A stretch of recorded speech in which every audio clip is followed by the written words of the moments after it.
Saya tekankan hati-hati, ya, hati-hati bagi kalian yang memperdalami ilmu pernapasan tenaga dalam, ya, sedalam apapun terserah, selama apapun kalian mempelajarinya, dari manapun terserah. Yang penting di sini saya ingatkan sebagai umat Islam, sebagai istilahnya kita bersaudara sama umat Muslim, ya, hanya mau meluruskan dan memberikan informasi untuk kalian lebih hati-hati. Sudah paham enggak konsepnya? Menyalahi aturan syariat Islam enggak? Di sini saya ingin bahas untuk para sedulur semuanya. Bagi para sedulur, bagi kalian semuanya, ya, yang memperdalami, mempelajari atau mempraktekkan ilmu pernapasan tenaga dalam, hati-hati, ya, takutnya tersesat. Kok bisa tersesat, Kak? Di sini saya ingin membahasnya. Silakan disimak.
Assalamualaikum warahmatullahi wabarakatuh. Bismillahirrahmanirrahim. Ala nikmatillah, la haula wala quwata illa billah, amma ba'd.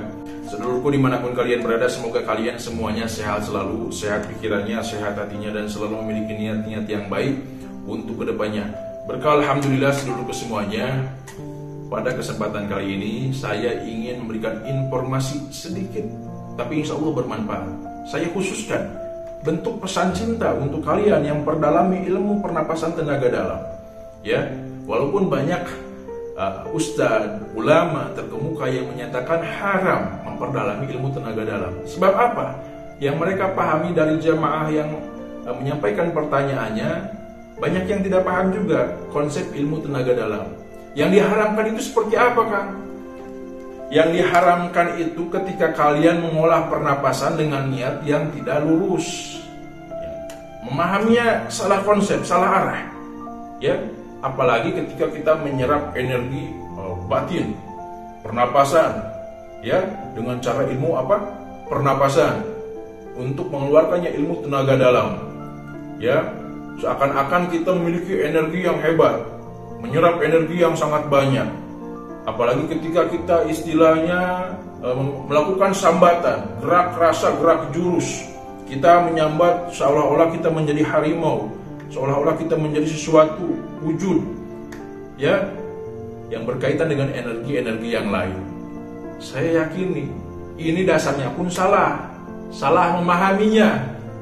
Tapi kalau kalian memahaminya dengan baik, bahwa ilmu pernapasan tenaga dalam itu hanya sekedar kendaraan untuk mengolah napas, ya, seni olah napas. Untuk apa? Tentu untuk mengolah rasa adanya di pikiran. Ketika pikiran dan perasaan atau kolbu hati kalian masing-masing terkait, ya, sebab dari pengolahan napas itu akan terciptanya kefokusan pada satu titik, ya. Ketika menahan napas, kalian membaca ayat tertentu, ya. Ketika membaca ayat tertentu sambil menahan napas, saya yakin kefokusannya akan berkali lipat, fokus ke ayat yang dibaca. Beda lagi ketika kita membacanya biasa saja, pasti pikiran kemana-mana. Banyak orang yang merasakannya, ya. Bisa diharamkan itu ketika kalian salah tujuan. Tentu ketika salah tujuan, awalnya salah niat di awal baik, tapi prosesnya tidak baik, sama saja, pasti ujung-ujungnya diharamkan. Berkaitannya sebab bukan kepada Allah, kepada makhluk yang lain, kepada kekuatan yang lain.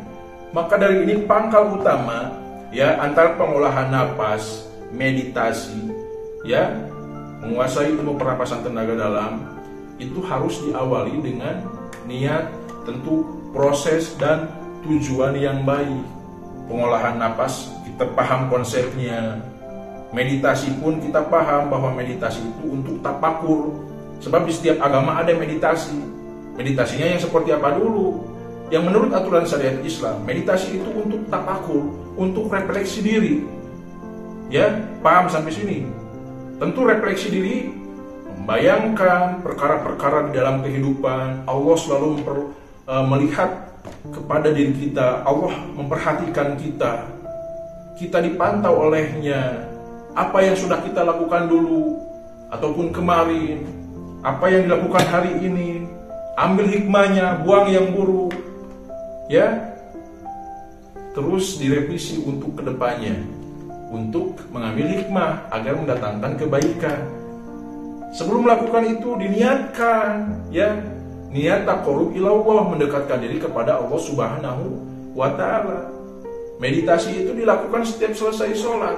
Contoh sholat malam di sepertiga malam. Sepertiga malam itu di jam 1 mendekati subuh. Dari jam 1 malam sampai mendekati subuh, ya. Atau kalau tidak bisa bangun malam, lakukan setelah sholat isya. Atau ketika kita tidak langsung bisa tidur setelah isya, lakukan sebelum tidur. Lakukan sholat sunat 2 rakaat. Beres kita sholat, kita taqarrub ilallah, mendekatkan diri kepada Allah dengan cara baca Quran, ya, memperbanyak zikrullah, mengucapkan kalimat-kalimat thayyibah, kalimat-kalimat yang baik. Nah, setelah itu semuanya beres, lakukan meditasi.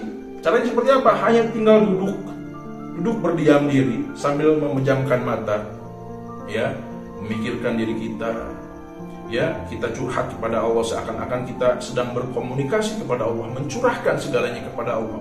Antara pikiran dan rasa yang tertanam di dalam diri, sebab kita sering melakukan olah pernapasan tenaga dalam, kita gunakan untuk zikir napas, ya. Tidak hanya berpikir, tapi napas pun berzikir. Ambil napas, wa Allah, atau kita ambil napas perlahan, simpan sambil mengucapkan doa ataupun ayat-ayat yang dibacakan, kita hembuskan perlahan. Pikiran kalian pun akan bermain, sebab kefokusan ini pangkal utamanya dari olah pernapasan ilmu tenaga dalam. Ya, banyak sebetulnya cara-caranya ya untuk mencari kefokusan itu sendiri, kekhusyuan. Cuman cara yang mudah bagi orang spiritualis itu dari ketenangan rasa, dari olah pikiran, sugesti mensuges kepada badan kita. Awalnya dari tata cara olah pernapasan. Jangan sampai kalian mengambil jalur yang haram, ya, mengait-ngaitkan dengan hoda, perkara energi di luar kita serap, ya, untuk barang-barang kita seakan-akan ada jimat yang bisa kita isi. Aduh, naudzubillahi min dzalik. Kuatkan saja batin kalian masing-masing, buat wadah batin, nggak usah ke bara. Ngapain ke bara? Kang, saya punya keris, Kang, saya punya kujang, Kang, saya suka batu ali, cincin. Nggak apa-apa, itu budaya, seni. Suka ukirannya, suka sejarahnya, filosofinya. Batu suka dengan jenis dan warnanya, nggak apa-apa. Tapi jangan seakan-akan kita isi, ada kekuatannya. Aduh, nah ini yang diharamkan. Paham sampai sini? Udah buat wadah batin aja di dalam diri kalian masing-masing dengan cara olah pernapasan ilmu tenaga dalam. Asal benar caranya, dengan cara istilahnya meditasi, untuk istilahnya menguatkan wadah batin. Setiap malam, setiap sebelum tidur, atau bisa lebih bagus lagi setelah melaksanakan sholat tahajud di sepertiga malam, itu lebih hebat lagi. Banyak padilah kebaikannya juga, sangat banyak. Tidak bisa saya sebutkan satu persatu sebab nantinya panjang lebar bertele-tele. Di sini saya hanya sekedar bertugas dan memberikan informasi untuk mengingatkan, jangan sampai salah arah, salah tujuan, salah niat, salah berproses. Malah nanti datanya keburukan, kesesatan, aduh, rugi, gitu. Ya, paham sampai sini? Semoga ada kebaikan yang bisa kalian petik. Jika ini memang baik, silahkan sebarluaskan. Kang, saya pengen belajar. Sudah saya cantumkan di kolom komentar, saya sematkan, itu ada nomor handphonenya. Nanti saya masukkan ke grup. Saya bina, saya gembleng cara pernapasan ilmu tenaga dalam, beserta dengan doanya. Dan itu semuanya gratis.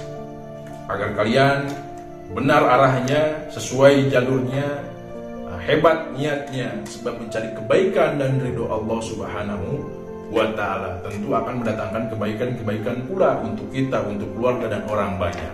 Ya, sebelum saya tutup, kendalikan pikiranmu, gunakan nuranimu dan bersandarlah hanya kepadanya, Rabbul Alamin, Tuhan semesta alam, Allah Subhanahu wa ta'ala. Ya, akhirul kalam. Wabillahi taufiq wal hidayah. Wassalamualaikum warahmatullahi wabarakatuh. Salam seduluran.